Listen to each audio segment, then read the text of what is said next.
Welcome listeners, সবাইকে স্বাগতম দিনের গল্পের চ্যানেলে। এখন চলে যাব আমাদের আজকের প্রথম ঘটনা, এবং এটি একটি ইমেইল। সেই ইমেইল থেকেই পড়ছি, যেভাবে তিনি লিখেছেন আমি ঠিক সেইভাবেই পড়ে শোনানোর চেষ্টা করছি। আসসালামু আলাইকুম রাসেল ভাই, আশা করি ভালো আছেন। আমি রাজশাহী থেকে নাহিদ আফরান, একজন স্টুডেন্ট, তাই সঙ্গত কারণেই রাজশাহী থেকে স্টুডিওতে গিয়ে ঘটনা শেয়ার করা আমার পক্ষে সম্ভব না। ভূত এফএমে পাঠানো এটা আমার ফার্স্ট স্টোরি। ঘটনাটা যদি ভালো লাগে তো পড়ে শোনানোর অনুরোধ রইল। ঘটনাটি এখন থেকে 2 বছর আগে আমার নিজের জীবনে ঘটে যাওয়া একটি মর্মান্তিক ঘটনা। শুরুতেই বলে রাখি, আমি ছোটবেলা থেকেই এসব অলৌকিক বিষয় নিয়ে খুব ইন্টারেস্টেড। তাই সময় পেলেই আমি আর আমার বন্ধুরা মিলে রাতে ঘুরতে বের হই সেই সব জায়গায়, যেগুলো জায়গা নিয়ে আমাদের এলাকায় অনেক রহস্যময় ঘটনার প্রচলন আছে।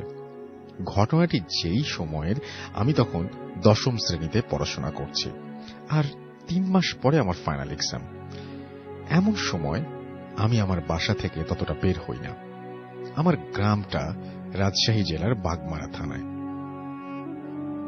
আমাদের গ্রামের প্রবেশ পথেই অনেক বড় একটা জঙ্গল পড়ে। ওই জঙ্গলটি স্থানীয় ভাষায় কালীতলা নামে পরিচিত। এই জঙ্গল দিয়ে অনেক অলৌকিক ঘটনা। জিনের বিয়ে। আমি এবং আমার 3 চাচাতো ভাই রকি, গোলাম এবং সাগম আমাদের গ্রামের ওই জঙ্গলের কাছে এসে পড়লাম। আমরা তো 4 জন, চল ভয় নেই, আমি একমত হলাম। তারপর আমরা 4 জন এক সময়, কিন্তু আমরা সবাই অবাক হয়ে দেখলাম সেদিন এত রাত পর্যন্ত ওই চায়ের স্টলটি খোলা আছে। সেখানে প্রায় 15 থেকে 20 জন লোক নিশ্চুপভাবে বসে আছে। অন্ধকারে দোকানে জ্বলে থাকা হালকা আলোতে বোঝা যাচ্ছে সবাই এক দৃষ্টিতে আমাদের দিকে তাকিয়ে আছে, এবং তাদের পরনে লম্বা লম্বা কাপড়। কেউ কোনো কথা বলছে না। আমরা প্রথমে ততটা গুরুত্ব দিলাম না। আমরা যখন দোকানটা অতিক্রম করে চলে গেলাম, ঠিক তখন আমার চাচাতো ভাই গোলামের স্যান্ডেলটা ছিঁড়ে যায়, এবং সে যখন পেছন দিকে তাকায় তখন দেখে ওই দোকানে কেউ নেই। না হলেও আমার এক চাচাতো ভাইয়ের পরের দিন থেকেই প্রচন্ড জ্বর আসে, প্রায় 1 মাস। আমি তা কখনো ভাবিনি। এর মধ্যে আমার এসএসসি ফাইনাল এক্সাম হয়ে যায়। আমার রেজাল্ট মোটামুটি ভালো হয়, তাই আমি আমাদের গ্রাম থেকে বেশ দূরেই একটা সরকারি কলেজে ভর্তি হই। কলেজটি দূরে হওয়ায় আমি আর আমার এক বন্ধু সিদ্ধান্ত নিলাম আমরা মেসে থাকব। যেই ভাবা সেই কাজ। এপ্রিলের 12 তারিখ আমরা মেসে শিফট করি। বলে রাখি, আমাদের মেসটি ছিল 2 তলা ছোট একটি ফ্ল্যাট। যেখানে মোট 4টি রুম ছিল। নিচের 2টি রুমের একটিতে আমি, আমার বন্ধু এবং অন্য একটি রুমে ব্যাংকের এক ম্যানেজার থাকতেন, আর ওপরের 2 রুমে আমাদের কলেজের 2 জন টিচার থাকতেন। আর প্রতি রাতে বাসার মেইন গেট লক করে দেওয়া হতো, এতে করে কেউ ভেতরে বা বাইরে যাবার সুযোগ পেত না। প্রথম প্রায় 1 মাস কোনো সমস্যা হয়নি। তারপর ধীরে ধীরে সমস্যা উঁকিয়ে দিতে থাকে। আমার বন্ধুটি রাতে একটু তাড়াতাড়ি ঘুমিয়ে যায়, আর আমি বেশি রাত করে ঘুমাই। যেদিন থেকে আমি বিষয়টি আন্দাজ করি সেদিন ছিল বৃহস্পতিবার। রাত তখন আনুমানিক 2টা। বরাবরের মতন আমার বন্ধু ঘুমিয়ে গেছে, আর আমি মোবাইলে একটা মুভি দেখছিলাম। এমন সময় আমি দরজায় হঠাৎ করে কারো নক করার সাউন্ড পাই। আমি কোনো কিছু না ভেবেই দরজা খুলে দেই এবং দেখি যে দরজার ওপাশে কেউ নেই। তাই আমি মনের ভুল ভেবে দরজাটা লক করে শুয়ে পড়ি। ঠিক সেই মুহূর্তে আবারও দরজায় নক। আমি আবারও দরজাটা খুলে দেই, কিন্তু কাউকে দেখি না। এবার আমি একটু ভয় পেয়ে যাই।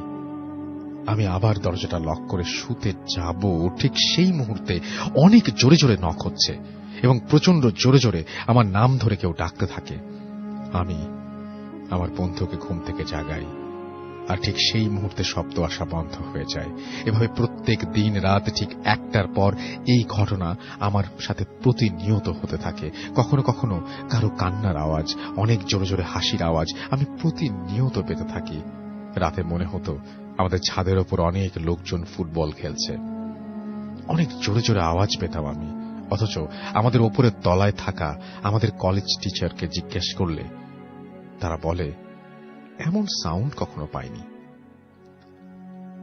এসব ঘটনা আমার বন্ধু প্রথমে অবিশ্বাস করলেও পরে ঘটনাটা বিশ্বাস করতে বাধ্য হয়। এসব বিষয় নিত্য নতুন হওয়ার কারণে আমি অতটা ভয় পেতাম না, কিন্তু তার পরের ঘটনাগুলো মনে পড়লে আমার গা শিউরে ওঠে। সেদিন ছিল 26 জুন 2017। আমার বন্ধুটি একটি প্রয়োজনীয় কাজে বাড়িতে চলে যায়। বন্ধুকে এগিয়ে দিয়ে বাজার থেকে ফিরতে ফিরতে আমার একটু রাত হয়ে যায়। আমি একটু ক্লান্ত আর রুমে একা থাকা পাই।